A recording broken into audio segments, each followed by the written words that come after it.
Hi, everybody, and welcome to the Blizzard Watch podcast. I'm Matt. I'm hosting. I am also being eaten by bacteria, but you don't need to hear about that. With me this week are my fantastic co-hosts, Joe Perez, who is basically the guy who pushes buttons and makes sure the show works. Liz Harper, who is basically queen of us all and would very much wear the one ring with pride and destroy everything. You get to be Kate Blanchett in the movie too, so don't ever that's a pretty good one. She'll love me in despair. Yeah. Okay, I can do that. And Corey, who would definitely be played by, I don't know, Canada. Just Canada itself. Corey would just be Canada. The trailer for me would be huge. Exactly. And it would have a lot of corn in it. Not because of anything you do, just because every time I see a video about Canada, it's like cornfields. Like there's other things here, guys. There's snow and everything. Fields. Yeah, exactly. We have so many more foodstuffs than corn. Yes. Not a lot, but so many. Anyway, though, we should probably talk. Joe didn't introduce himself at all, but that's probably wise because otherwise I might have made a Spider-Man reference. He hates Spider-Man. I have heard that. Wow, he really isn't going to talk. I'm trying to move us along there. Took him a second. He was like stunned. I'll never. Like Foghorn Leghorn getting mad at you. Oh, I say Spider-Man's one of my favorite characters. Midnight, early access, February 26th. If you didn't know, that's this month. Now you know. They just announced that. So yes. So if you were feeling like I got time, it's going to be sometime in March. It's like not if you got early access, my friends. Early access is what you think it is. It's you paid to get the special. If you bought the Epic Edition, which is it's the edition with all the stuff. What else can I say? It's got all the things, including early access. And this is slightly earlier than we expected early access to be because the text on the game box, not that we have game boxes anymore, but the text on the game box said 3 days of early access. This is actually like 3.5 days, 4 days, depending on how you want to measure time zones. So a little bit of extra early access to do those to get your characters leveled up and get started. Yeah, and basically, from what I understand, it's just the leveling game and dungeons that will be available at launch. It's no raids or anything. No raids. It's really just leveling content. All of the end game advancement stuff. I don't know that Blizzard has confirmed exactly what is and isn't in it, but we should not expect like end game content of any kind. You will just have time to level a character and get them ready to start doing that, which is nice. I mean, I don't know that I just buy a special thing for it, but it is nice. Corey was going to talk. As always, the people that are most upset about this are most upset about the chances to run the auction by getting to the end game, by getting to the max level first, and then harvesting rare materials and getting your crafting stuff up. I mean, that can be a thing, but that's basically the point. Like they see that as the point of it, whereas other people are just like, yeah, I get to be ready to go and do some dungeons on Tuesday when the game launches. Yeah, I mean, there's always going to be people who are looking for any means that they can get to corner the market and get control of the auction house. Thank God they're not crypto bros yet in Azeroth, although we do have our own made-up currency, so who knows. But look, regardless. If you try really hard, you can turn WoW gold into real money, but it does take some doing. It is a lot of work. So that's basically it for the Midnight Early Access launch. It's this February 26th, which is 2 days before the month ends. It's pretty much what we've described. It's fine. In my opinion, it doesn't really excite me, but that's why I didn't buy the Epic Edition. It is what it is. It's there. And I mean, people should know when it starts because it's starting earlier than any of us expected. I just feel like in general, it's a bellwether for, this is real. Like every time expansions get to a certain point, I kind of like, I'm just playing in the end game of the old expansion, waiting for, oh no, wait a minute. Okay, no, we're starting to get serious now. We are less than a month away. So yeah, it is definitely one of those situations. But in addition to that, we also got, this was recently as well, right? They released this week? Yes. Today? No, it was just last week that we got all the World of Warcraft roadmaps came out.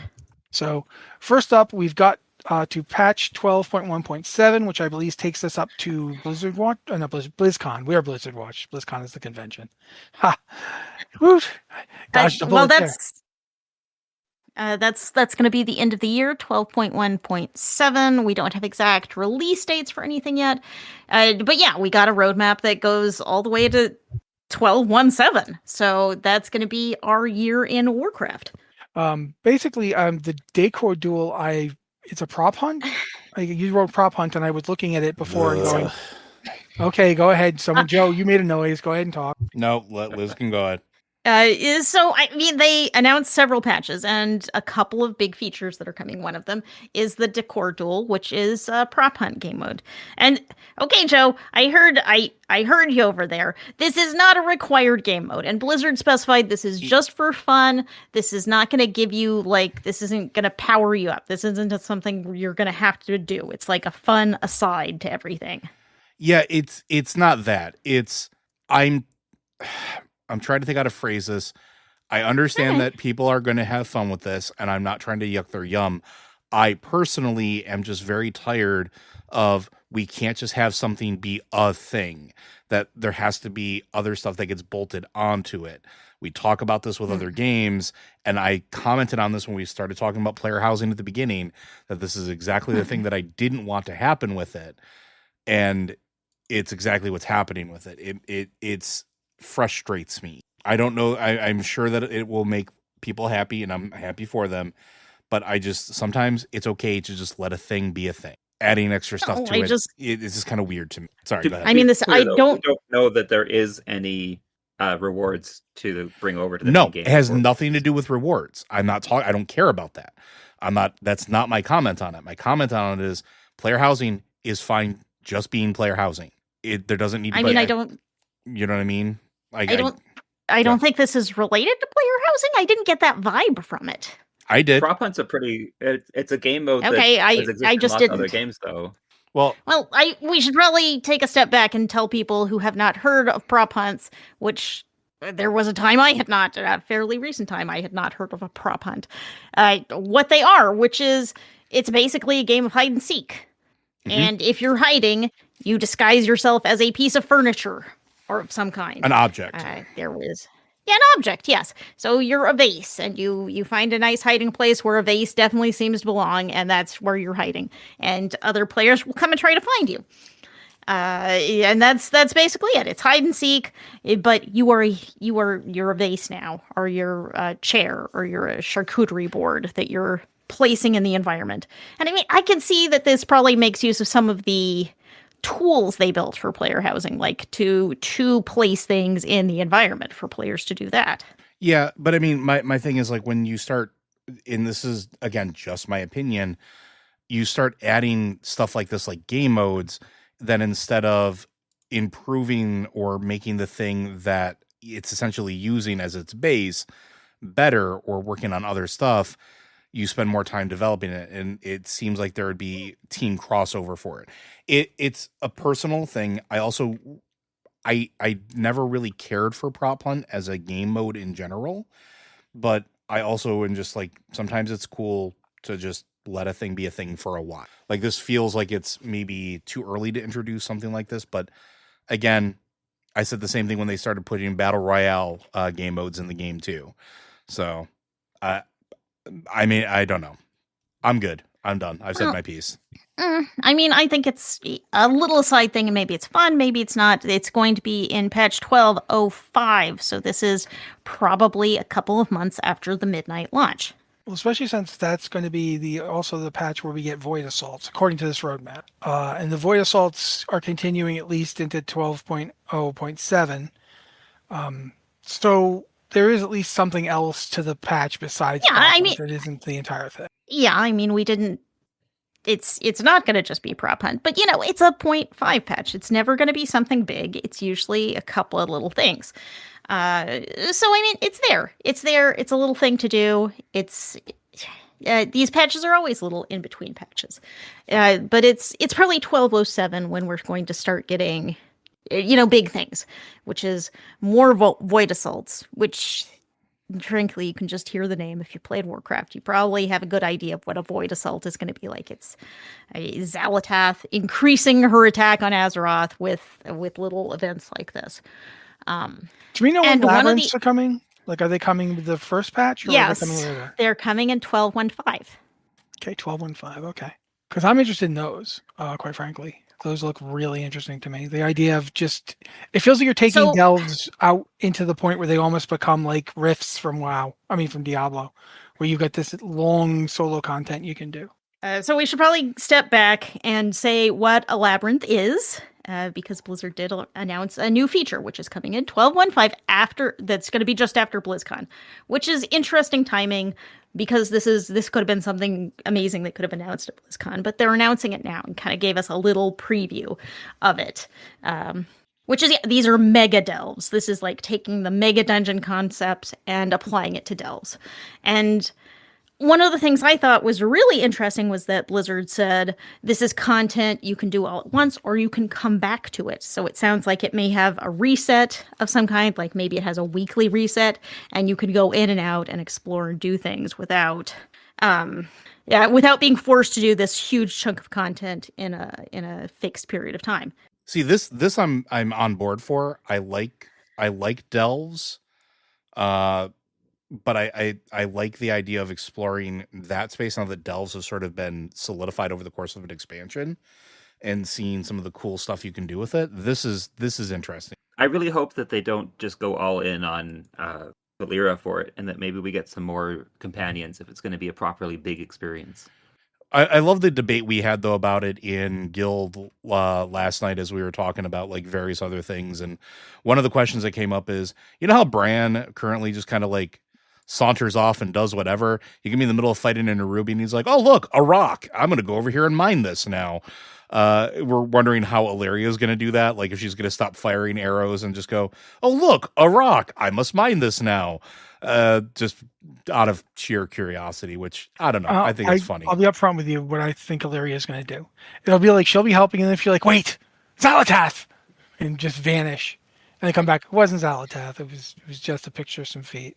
Anyway, that's right. Are we talking about quests with Illyria? Or are we talking about Valyria? Valyria is what I've been saying. The Delta. Yeah. Oh, okay. I thought you were talking about Illyria. Sorry, I didn't hear the V. It's my bad. I feel bad now. That's okay. The roguey type, not the huntery type. The problem there is that you got Valyria, and then you got like several other people with names vaguely like Valyria, including Varisa. So I'm always like, wait, hold on. Which elf is it? It's like almost a game at this point. Like, wheel of pointy ears.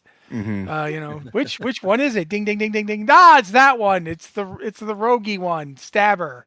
That's one. Okay. Wait, isn't there another rogue one? No, she's undead. Easy mistake to me. Happens all the time. You'd be surprised. But in addition to labyrinths, because we kind of talked about them, they're mega delves. We've also got a cool pet coming, which is not. Go ahead, Liz. I heard you make a noise. Go.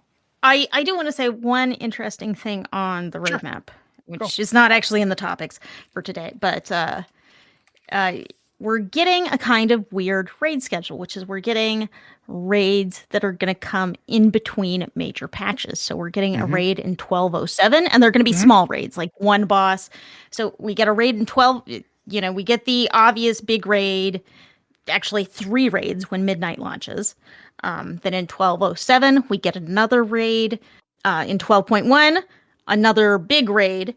In 12.15, we get another small raid. So we're just raids all over the place in Midnight, which is interesting. In addition to the raid, doesn't 12.1 also have a new world boss? Yes.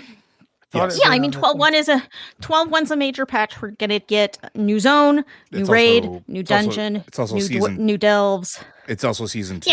Yeah. I mean, Midnight's the launch shortly after launch. We're gonna get season 1, and 12.1 is gonna be season 2, and presumably next year we're gonna get 12.2, which would be season 3. Ostensibly, that's not on the roadmap. I'm just making my best guess there. But it's interesting. This is a raid schedule of a sort that we have not seen. Not in a while.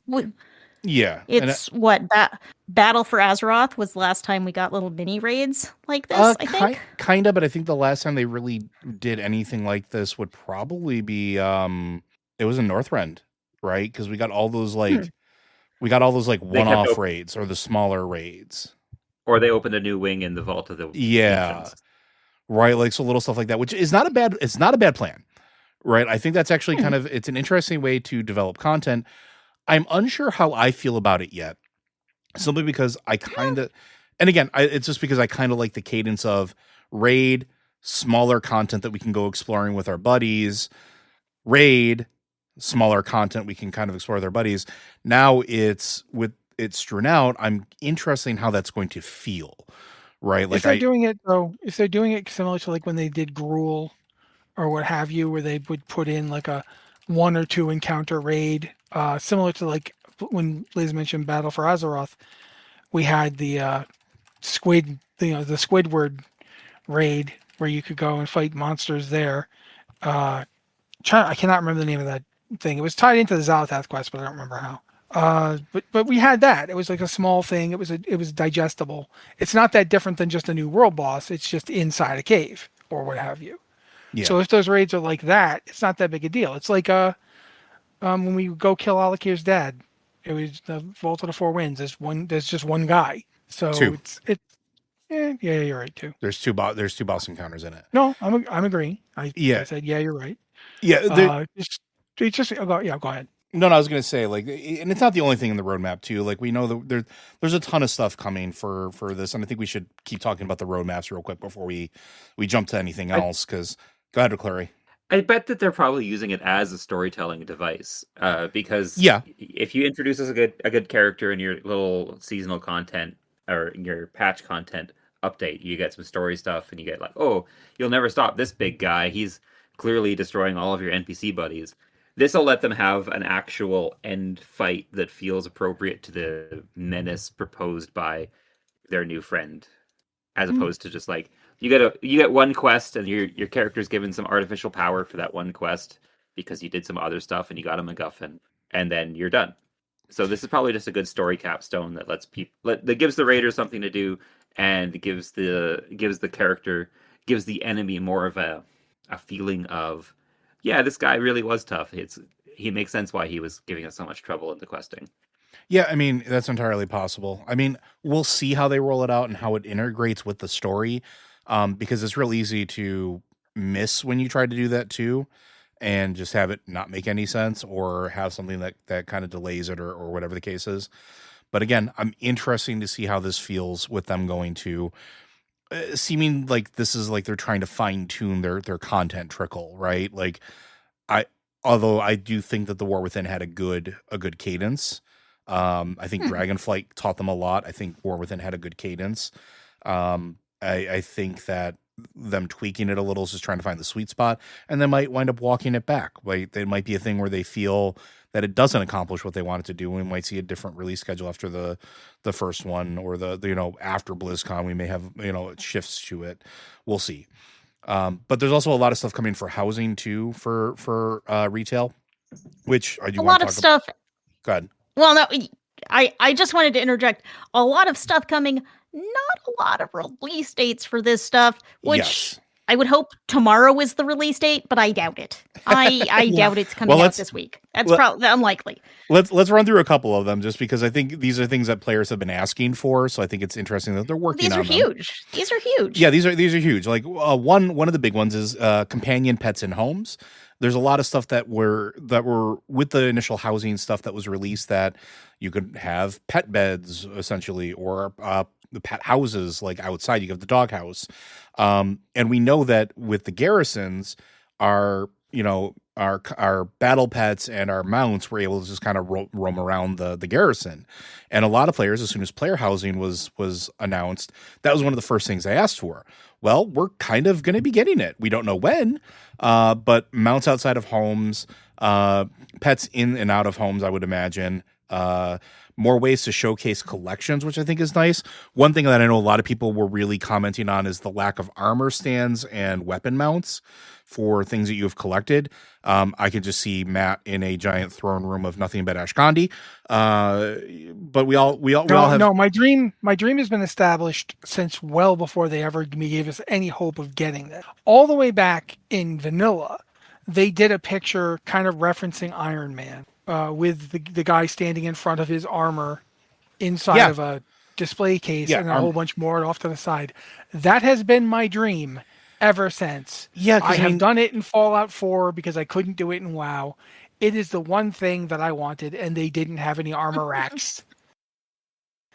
Yeah. But I mean, armor Good. racks are also something that they talked about having from very early on, and it just didn't show up.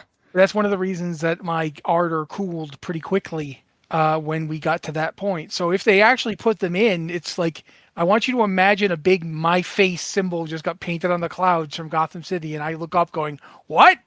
Oh, okay. I'd best restart my account now. I just hear that scene from I Love Lucy when, you know, Lucy's about to have the baby and they're rehearsing and Rico Ricardo comes out. I'm sorry, folks, I'm a little on the old side.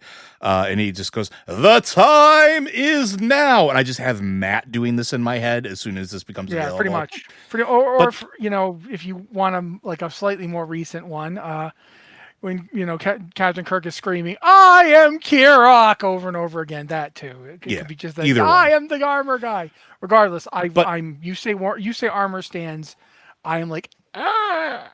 And just, you know, tube and throat singing is going to start happening if we don't give me this soon. Yeah, I mean, another thing that I think is coming soon that a lot of players have been asking for, and I say soon with an asterisk and a TM because we have no idea.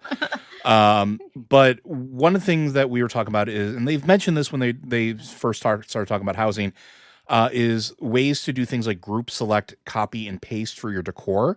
So let's say you have a repeating pattern, like I do in one of my rooms where I have like an arboreum, and I have a lot of repeated patterns throughout like the walls and the stairs and stuff like that.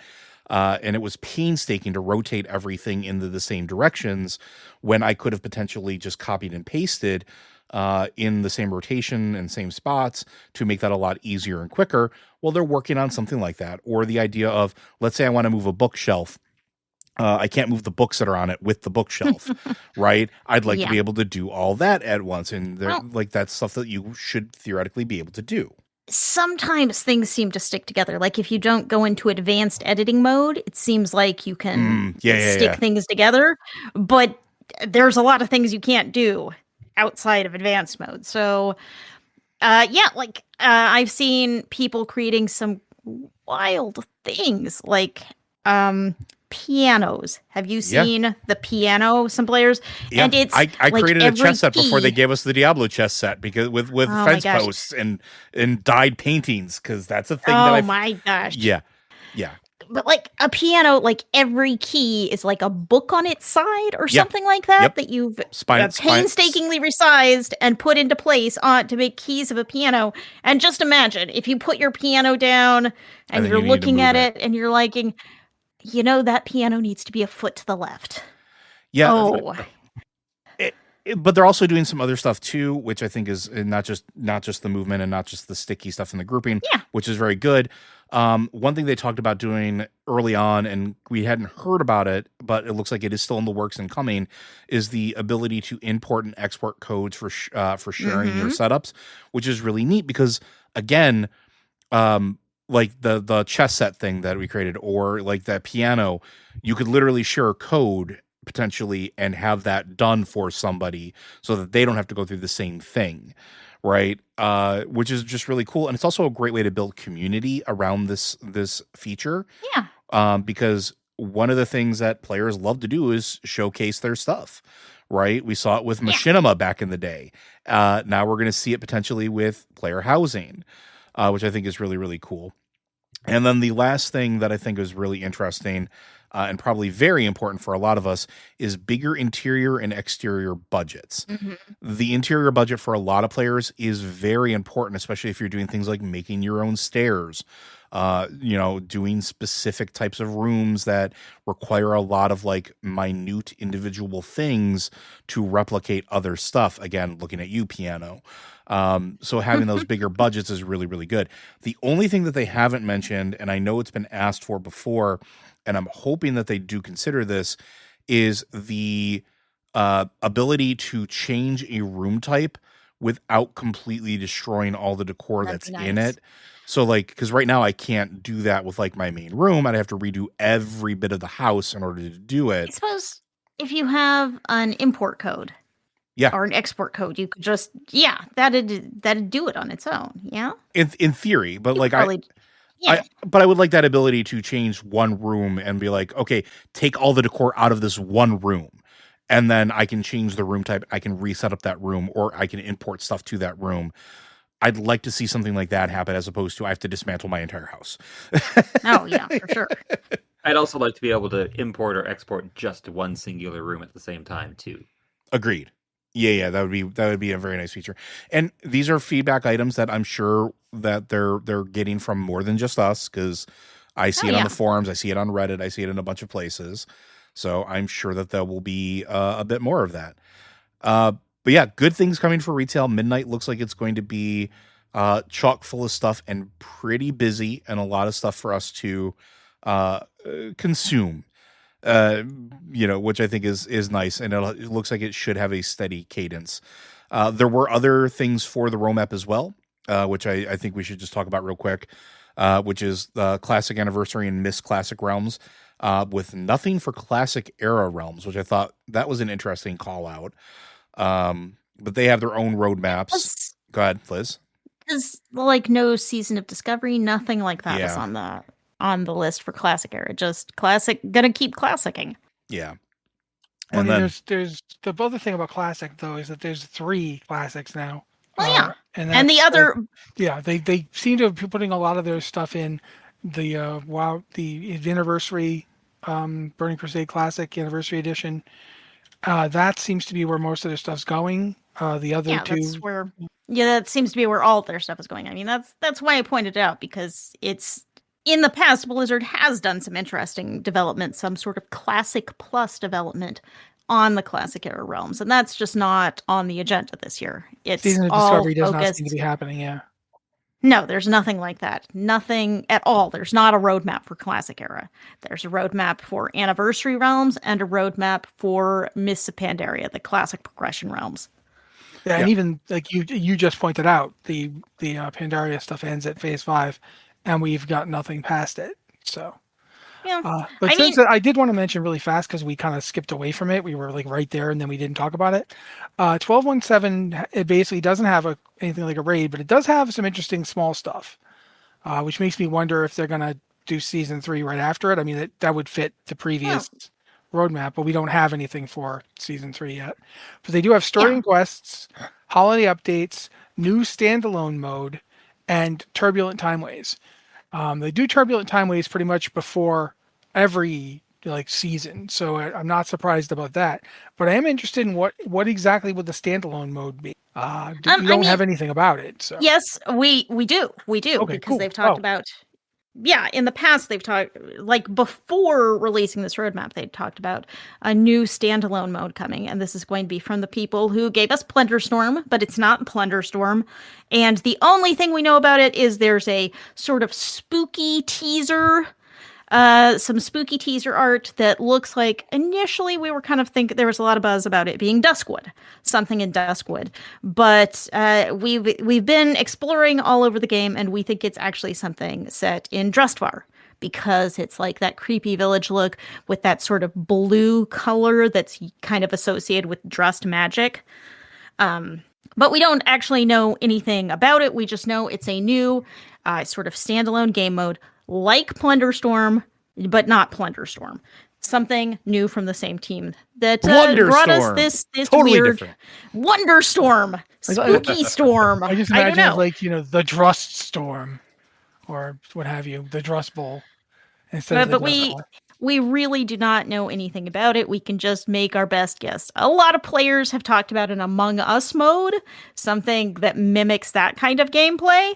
But we don't know. We don't know what it's going to be, and it's a long way out. It's or the very Saboteur late / werewolf / whatever. Yeah, I mean that would work really well with like a Gilnean setting. I mean that's the perfect way to put like a werewolf style game. But yeah, that's late in the year, and we don't know much about it yet. Do we know anything about the holiday updates that are supposedly coming? Like, because they put that right there. Nope, we don't know. All right, so should we talk about the trading post thing, or should we talk about something else? You guys seem to have a lot of stuff planned here. I think we should talk at least a little bit about trading post, because it's the anniversary, right? The third anniversary. Yes. Good. So in addition to having new stuff, which Liz wrote in the notes that she's not overwhelmed by them, and neither am I, Liz. So I feel you there. But I am excited about the discounted rewards from previous trading posts. So you want to talk about that, or? Whoa. Before we talk about anything else, someone has to mention how cool that Anubis armor looks, because that is... Okay, the Anubis armor is pretty cool. It's pretty and rad. One other thing to say about the Anubis armor is that it is also available in the in-game shop in an alternate colorway for $25. I'm less impressed by that. Yeah, but for that $25, you also get 700 Traders Tender. So, are you more impressed by that or less impressed by that? Sort of moderately, slightly more impressed, but not tremendously more impressed. All I know is I can buy more sweatsuits. I'm on board for sweatsuits, and I'm happy. But I don't know. It doesn't feel like there's a lot new. There are some cool sort of blood elf themed weapons. I was really happy to see some staffs that had that sort of blood elf blade at the top, which was neat. I think there are 2 or 3 that are staves and 1 that's a pole arm. It's kind of a weird mix, but I am definitely buying those up. But yeah, I wasn't overwhelmed. I was not overwhelmed by what's in the new items in the trading post this month. There is a mount. I was not overwhelmed by it. That's all I got. But you can get a pink quiver. Yeah, But I could, and you could actually equip those quivers on any character. It's just a back piece. That actually I think is really neat, honestly. I like when they do that, because hunters shouldn't be the only one that get to shoot things with an arrow. So I like the assortment. I like when they do stuff like this. There's like little tiny bits of theming, but there's like pockets of themes, not one theme. And I like that because it's variety, and variety is good. I just think I'm interested in seeing the various discounted items that they're going to bring in, because I like that. I like when they bring stuff back. And there is frankly so much stuff. I should note, you will only find the stuff on vendors in Dornegal. It isn't at the other trading post locations, only in Dornegal, and it's on that same level that the actual trading post is. There are other vendors kind of along the walkway that sell other things, and lots of it. Lots of other things. There is, I can't even conceptualize what I want to buy, because there is so much stuff. And this month you might actually be doing all those things to get more tendon, because I'm always doing all the things I can to get yes. So this transmog beast doesn't feed itself, Fortunately, I do have some extra Traders Tenders to throw around, but I definitely don't have enough to buy all the things I would want. So it is a problem. But one thing, if you have not been doing the trading post in full every month, you can actually buy the rewards now from having reached the end of the trading post in previous months. So if you have extra Traders Tender and you missed a month, you can now buy those things on the anniversary trading post vendors there. So it's a little way you can kind of catch up if you missed something that you really love. Yeah, but man, there's just so much. There's so much stuff, and I want all of it, but I can't afford all of it. So I'm gonna have to prioritize. I'm gonna have to make a spreadsheet. I'm gonna have to add up what everything costs. Oh, it's tough. Yeah. I really want the sword from the Anubis Sath kind of. I saw it and I immediately knew you were gonna want it, man. It's a cool sword. It's very similar to an old blue sword you used to get back when Burning Crusade was new. The sword itself wasn't blue to look at; it was blue quality, but it has that same kind of double pointed end and that same kind of blade handle, but it's this gold and black color. It's really nice. Yeah, it's like a less ethereal version of Tastelak. Yeah, it's just a really nice looking sword. I just straight up like how it looks. But I mean, that's what happens. They make nice weapons, and I'm like, oh, I have to have that weapon now. So now I have to go around getting things to people who want me to get for them. Yeah, it's great. Fine, whatever. Give me the coin so I can buy the things. Speaking of buying things, there's another thing that I think we should talk about too that may take up a lot of people's money in game, or at least their gold, because I think this is important. Did you ever want to have? It doesn't sound right. Well, did you ever? Surely there's another way to get it. Did you ever want to have your own dark portal? Did you ever want to put it inside or outside of your house? Did you ever want to have 17 dark portals and have them around your house and maybe try to recreate what happened to Draenor? Well, now you can. What about None of this sounds good. Why are you doing this, Joe? Please stop putting. I already feel like I'm the guy with like the common sense guy trying to stop. No, come on, man. Don't put another dark portal down. Joe's like, flump. Haha, that's 2. Oh God, he's gonna keep doing it. Yeah, I think it's actually kind of interesting because one of the when logging into the game now up until I think it's just before midnight. Yeah, so March 2nd, just before midnight, you get an achievement, and that achievement gives you literally a replica of the dark portal that you can put on your property, and it is exactly a dark portal. And then once you get it, the cool stuff that I thought was really, really cool was that you can go buy more of them afterwards. In Orgrimmar or Stormwind City for about 1,500 gold for each one. So you can have as many as you have gold. I'm sitting on a stockpile of several million gold. I may buy too many of these things. I have not considered this in yet. Game lore that 2 of them is too many of these things. Well, now you can have many more than 2 of them. And I have seen people making just weird, crazy things with the dark portal. He's going to make a giant chair out of dark portals. I'm telling you. You could. I mean, yeah, I was already playing. I mean, one cool thing you can do is that, like, the green glowy center of the dark portal, you can walk through that. So you could maybe, hide it in a wall and just use the green portal as like a cool door. You could put it behind a secret bookcase that like slides out of the way, and then you go on the other side. But it's like bookcase slides out of the way, and you have a dark portal on the other side. So this is a world of exciting opportunities, and all you have to do to get it is log in. Yeah. The best thing I've seen with them is the armies of plush critters coming out from the dark portal. I thought that was really cute. And I just see screenshots of armies of plush critters and player housing, and I just think, wow, that cost you so much lumber. That's so much lumber in that screenshot, because every plushie, a high lumber cost for those plushies. Yeah, and speaking of things that may actually be very interested in those plushies, there is another thing that you can purchase. I believe, if you mention the puppy, I'm going to be mad. The puppy is mine to mention. I was going to say, Matt, would you like to talk about it? But you didn't let me get there. I didn't let you get there. The puppy is the thing I've been wanting since I read this document. First off, before we even talk about the puppy, we do not have a date for when it will be available. There's no ETA. Soon. Do not know we can when estimate you can soon. get this. We can estimate soon. It's a Habitat for Humanity pet. So those come out, you know what they are. This particular pet is named Rufus. He is wearing a construction helmet, and he is carrying a hammer, and he is a good boy. He is a dog.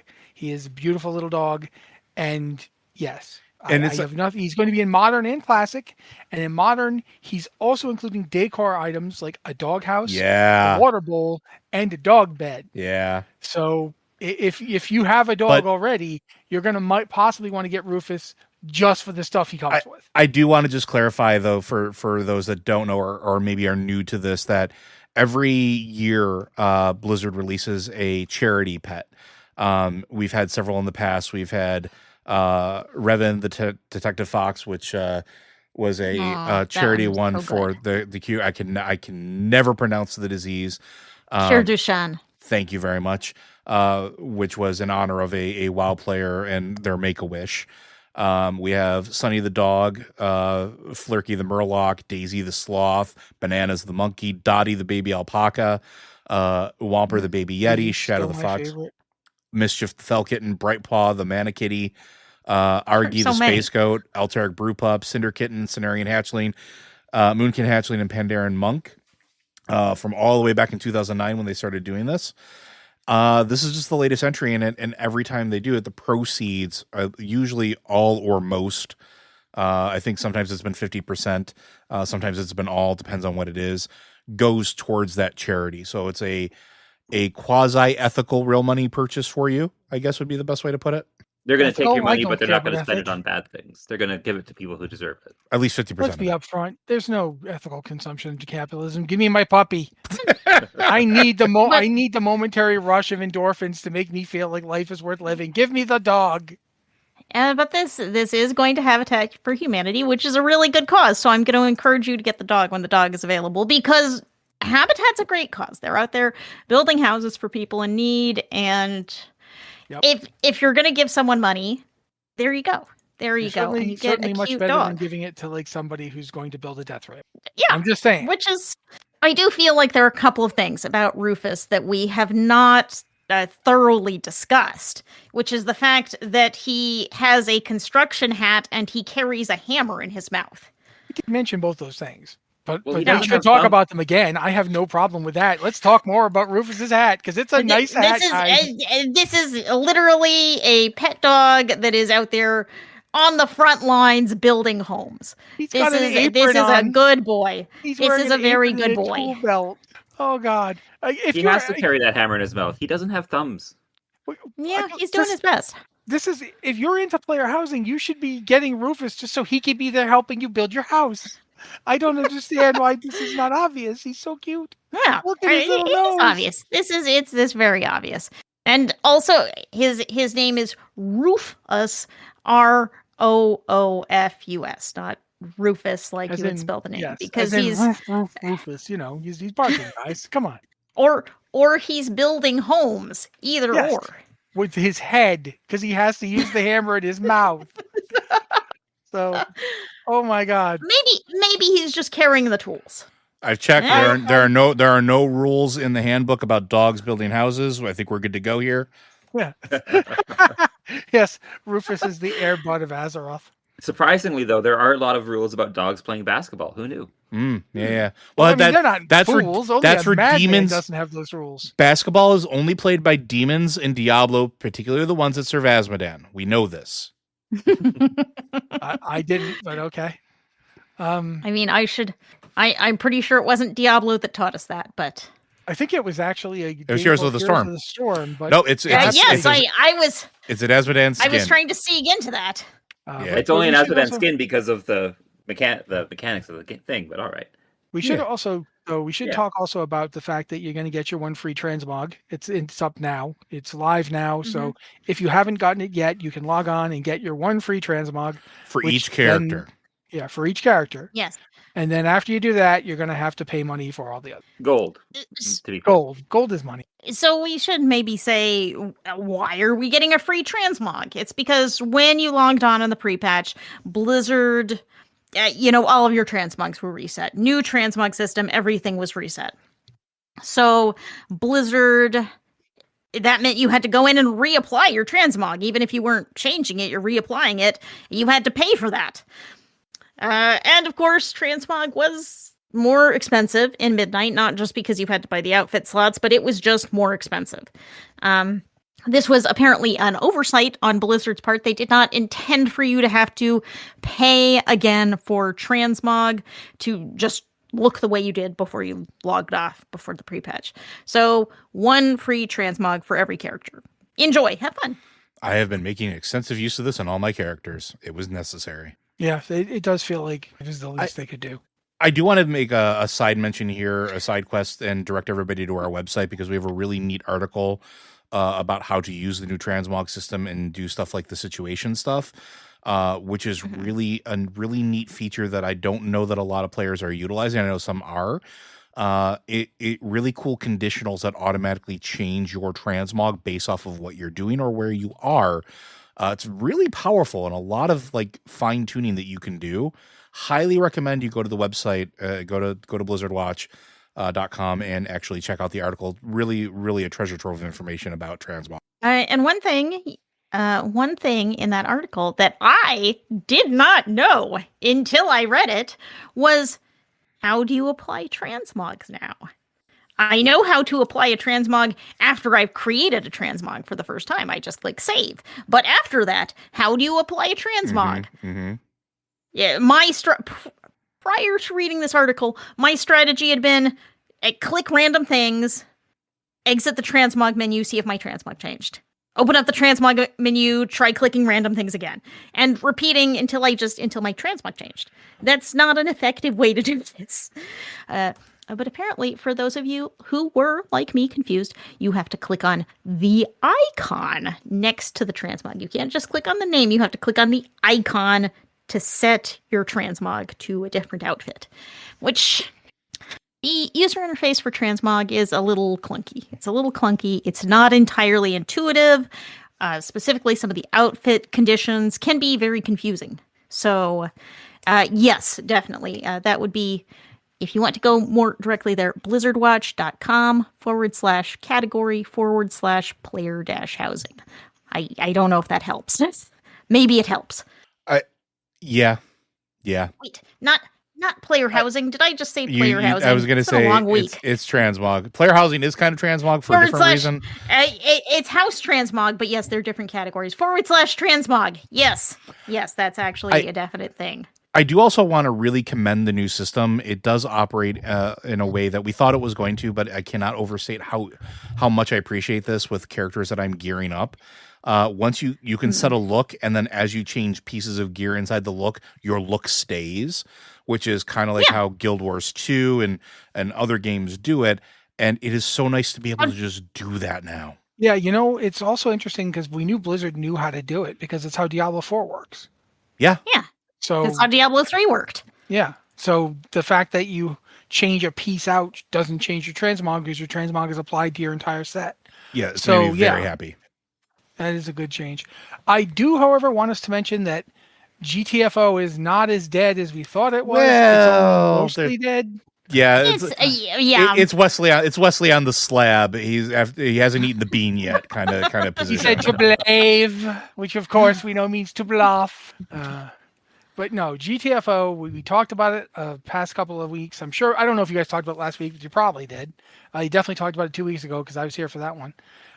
Basically, I'm going to read this quote directly because this quote is worth reading just to get a sense of what's happening here.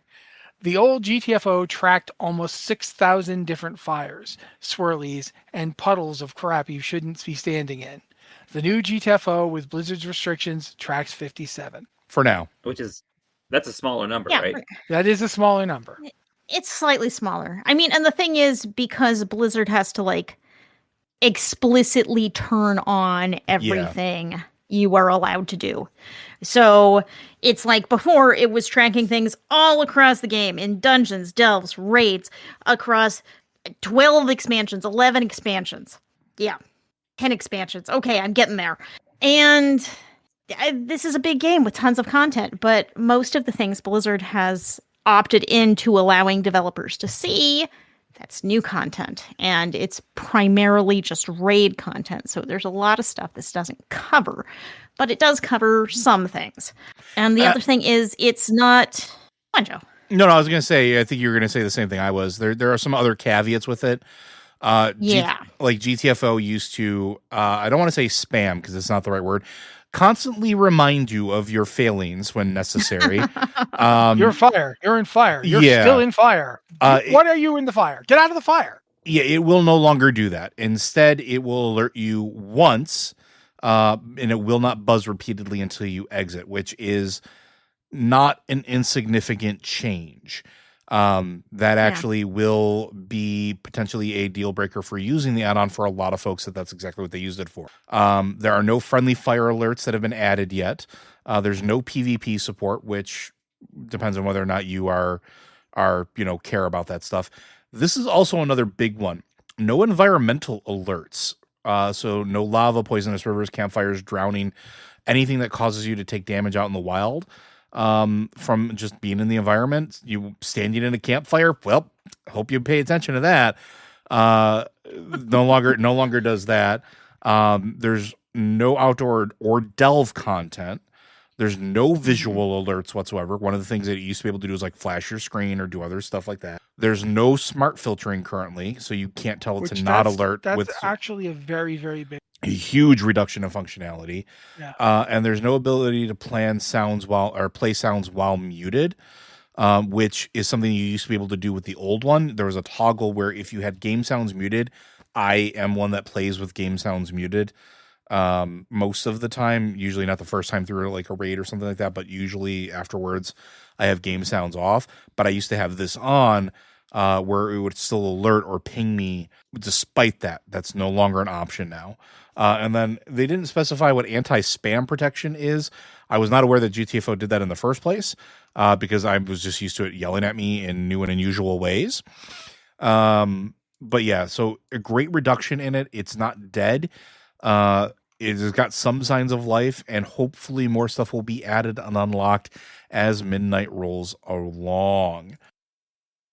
So we Of shall see. course, one of the worrying things is it could also get more restricted. It all depends on what Blizzard adds. I am hopeful that Blizzard wants to support this and wants to continue this, but we do not know for sure what's going to happen tomorrow. I'm going to make the demand now, and I mean, I know that I carry so much weight here. This is an add-on that Blizzard needs to get behind. It makes their game accessible in a way that they do not, and that I do not know that they have the bandwidth currently to do it. And so working with this developer in a way that allows it to operate is in their best interest. Accessibility is huge. Oh, yeah. Yeah, and while it is good to have something like this in any form you can get it for raiding, there's lots of people who don't raid, who do other things, and they still kind of need help. Quite frankly, as somebody who's visually impaired, delves can be real annoying for me. Oh, yeah. Because it's a lot of times, especially, like, I remember the first delve I did, Bran wouldn't stop standing in and dragging things into stuff on the ground. And it's like, I'm a Fury Warrior, Bran. I have to hit them. So I have to like juke around and try and find the exact spot I can stand, still hit things, and not be standing in this giant purple disc. GTFO was quite helpful in that regard, because every time I thought I had one and I didn't, it would yell at me until I got out. Taking that away and taking it away from delves entirely, that's a pretty big double whammy for me. This is not me complaining. Well, it is me complaining. It's not me like saying, Blizzard, fix it now. Give me what I want. I'm saying, please think about this. Please look at this. Please. I hope they go in the direction of adding more things, not the direction of pruning things out. Yeah. And I mean, some of their mentality seems to be skewing that way. Sorry, Liz, go ahead. I mean, I think they want this to be supported, and it just seems really tragic that we had these tools and they have all been severely curtailed because of what is essentially an attempt to limit raid power by removing the ability of raids to track and certain things. But it's just killed such an accessibility feature. And, you know, Blizzard hasn't done enough work to allow, both in their own interface, which is very bad at pointing some things out. They've made improvements, but it's still not good. But also in just supporting add-on developers to do this. I think they have tried, but there's a lot of work to still do. Yeah, I agree. And it's so interesting that they didn't. I mean, I know obviously they can't hire every add-on developer out there, nor does every add-on developer want to be hired by them. But so many of these things seem like you've got these very creative and very passionate individuals who've been doing this work for so long that if you just pick them up and put them on the payroll, your in-game version could be the equal to what it was before. Not even if you don't want to hire the people, though, even if you don't want to buy them, just let them do what they were doing anyway. You know, it's the thing that bothers me the most. Contract them is actually also a good idea, but I feel like all they had to do was simply allow them to continue to do what they were doing. Even if they wanted to make changes that they made, obviously they did want to make them.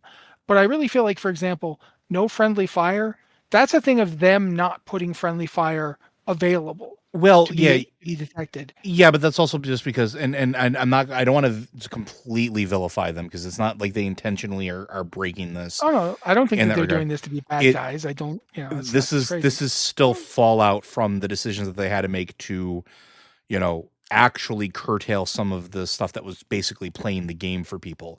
And again, we saw that with, Mythic raiding and the tools that were developed through literally mythic raid tools and method raid tools and liquid weak auras that basically took any of the pressure off the fights. Especially I'll use Lumathar as a really great example. I can't imagine doing that fight without these, but that also means that as these add-ons kept doing that, fights had to get more complicated to present a challenge to people who were doing this content at a higher level. And I understand why they make the decision. It's just now unwinding and, running back some of it and figuring out what they can peel back without having to, again, design impossible boss fights that humans can't parse in real time in order to keep the competitiveness of it or the difficulty of it. So they were kind of damned if they do, damned if they don't, almost. Yeah, I think Blizzard has maybe moved a little fast on this, just because we've made this change. We're a few weeks from a new raid tier, and the interface is still very limited. It's still buggy, and we still have a much smaller tool set. And I'm not talking about the tools that allow you to do this sort of coordination, the trivialized encounters. I'm just talking about basic, okay, do I know what I'm standing in? Can I set an alert to tell me something is off cooldown? Like the cooldown manager, there are abilities that it just doesn't track. There's a lot of things it just doesn't track, and you can't tell it to track. Some of those things are, to me, very strange. Some cooldowns you can see in one spec, but not in another spec. There are all sorts of weird things about the built-in cooldown manager. I'm very happy to have a built-in cooldown manager. It's easier to set up and maintain than Weak Auras was. Weak Auras was super customizable and really useful, but that also meant it could be complicated to set up. Yeah. Yes, the barrier to entry on Weak Auras was pretty high, and the barrier to entry on cooldown manager is very low. And that's why I was so always appreciative of my raid leader, because he did all the weak auras for everyone. If anyone ever wanted anything, he was just like, yeah, I'll make that for you. Easy peasy. So shout out to Korg for that. He's a programmer, isn't he? He was. He worked for Big Daddy Microsoft. Yeah. But it was amazing because you would have something in a fight where he would just be like, oh, this is something that our healers have to pay attention to. Let me take care of that. And then 2 or 3 pulls later, he had a thing that worked, mostly. Maybe sometimes he misclicked something, and for the next fight, all of the healers had the submarine ping sound going off every 2 seconds. Oops. But at the end of the day, that was a fully functional weak aura that made our raid a little bit better. And along the way, we had some fun stories to tell. So, that was the amazingness that we could accomplish with this program and with this extra add-on that we had, and now that's gone, and oops, it's not quite the same. Yeah, it is. Yeah. There's a lot of back and forth on it, but unfortunately I have to now turn to Liz and give her the Rufus the dog eyes and say, please do the site news, Liz. We can barely see Rufus's eyes under his construction hat. I mean, how am I supposed to know what Trust that look me, is? They're huge. You will not miss them. They're in the arms of a demon hunter. Sorry, go ahead. In the arms of an adorable puppy dog. I mean, I think that's kind of more what we're going for this week. I want to say thank you to all of our amazing supporters on Patreon. You guys are what keeps this site alive and growing. I have not thanked any specific supporters in a few weeks. I realized looking at my email box, and I was like, oh, actually. So I want to thank some people who have come in over the past few weeks. Thank you to Kitten Promise, Scott, Standpoint, and Mario, all of who have pledged $5 a month. That helps us out so much. If anyone out there pledges $5 a month, you get ads-free access to the site at blizzardwatch.com. We have a website, not just a podcast. If you pledge at $3 a month, you get access to all of our podcasts early and ads-free. So if you like the podcast, $3 a month is great to just get them a little early, not have to worry about ads. So if you can support us financially, that helps so much. If you can't, I understand. But life is hard. But you help us so much just by being here listening, by sharing our content, by liking our content, by commenting on our content. All of that stuff helps other people see the content. So if you don't follow us on social media, please do. We are Blizzard Watch on Instagram, Facebook, Mastodon at gamepad.club. We are blizzardwatch.com on Blue Sky, Blizzard Watch podcasts on YouTube, and blizzard.watch on TikTok. So follow us on any of those channels for the latest news and podcast clips. And if you have questions for this or any of our podcasts, please send them to us at podcast@blizzardwatch.com, specify the show in the subject line, and give us any special pronunciation of your name. We try our best. We are not always right. If you want us to get it right, please tell us. You can also contact us on Discord, and Discord is a great place to just hang out and chat with us. But if you're a Patreon, you can contact us through the Patreon Q and Podcast Questions channel as our way of saying thank you, a little extra thank you for supporting us. Or you can just chat, you can share cat pictures, we do all of that there also. So thank you everyone for listening, and big thank you to our Patreon supporters, particularly Kitten Promise, Scott, Standpoint, and Mario, who have chipped in over the last few weeks. Thank you guys so much. Thank you, Liz, for doing that for us so that I could think more about Rufus. That's what I'm doing right now. Rufus has an Ashkandi and his own armor set and an armor set display in his doghouse because he deserves all this. Unfortunately, we're a little bit low on time, so basically we're going to be going. I did want to mention really fast that there's a PTR. It's currently for Diablo 4. It's patch 2.6.0, season 12. And they're describing it as a more focused, streamlined season leading into Lord of Hatred. So I'm thinking it's probably going to be just kind of a season that's there. I don't really know what's going to be exactly. But, the big new feature appears to be kill streaks, which I is think weird because they've kind of been testing those surreptitiously while you're doing the pit. I mean, I've been doing the pit a lot, and the leaderboard stuff. The follower And from the mercenaries also gave you kill streaks that increased your speed as you got them. So yeah. So I mean, they've kind of had but they haven't had a big fleshed out kill streak system that was there all the time. This sounds much more like the Diablo 3 one, quite frankly. Yeah.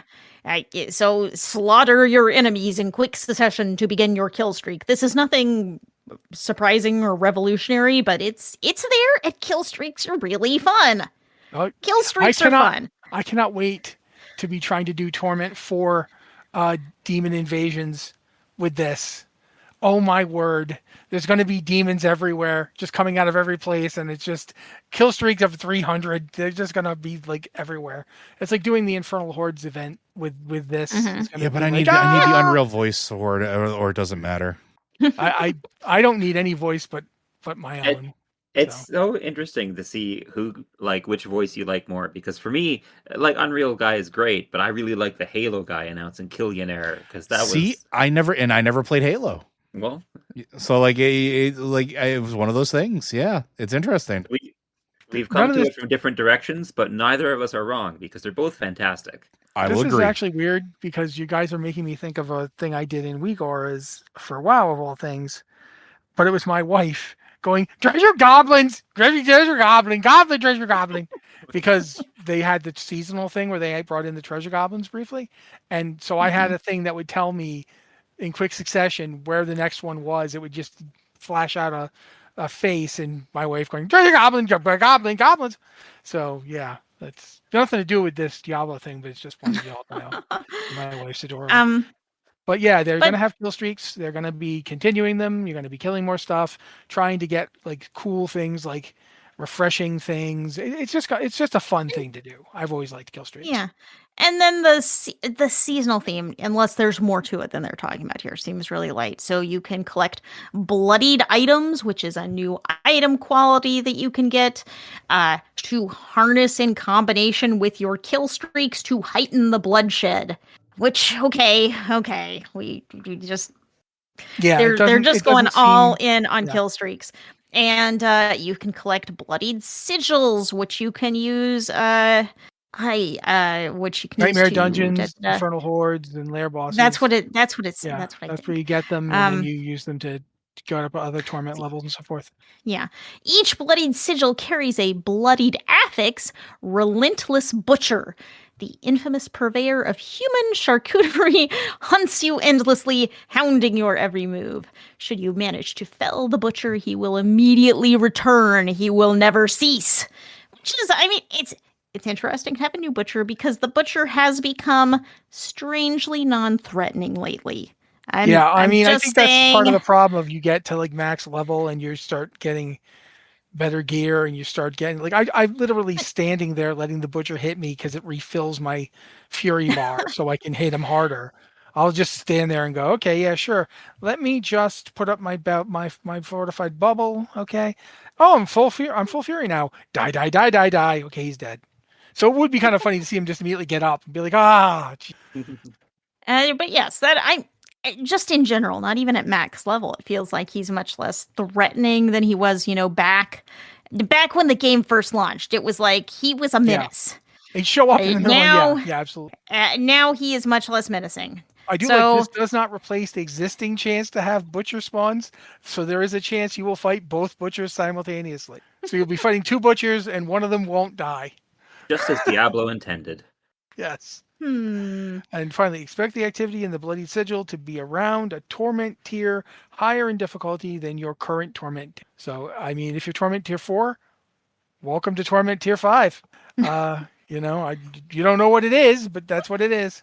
So yeah, it's not a bad season theme, but it's just kind of there. It's basic. It's just kind of there. It's fairly basic, but at least it's not yet another exact copy of the vampire season. The vampire season was pretty fun, but yes, we have gotten into let's have more vampire season. Yeah. So, but there's also the cool Wendigo rand. But we are burning time. I gotta stop. We're burning time. Thank you guys so much for being here. Thank you to Liz, Corey, and Joe for being here and making the show what it is. That is a show that you can listen to. Otherwise, again, it's just crazy guy muttering in his basement. I don't think we want that. So thank you to all of you. You're very welcome. And remember, Heroes of the Storm isn't dead, and you can help keep it alive by playing it a little bit more every day. Excuse me, Corey. Can I speak directly to the slug on the back of your head? Please let Corey eat and sleep sometimes, okay? All right. Why would he do that? There's more Heroes of the Storm to play.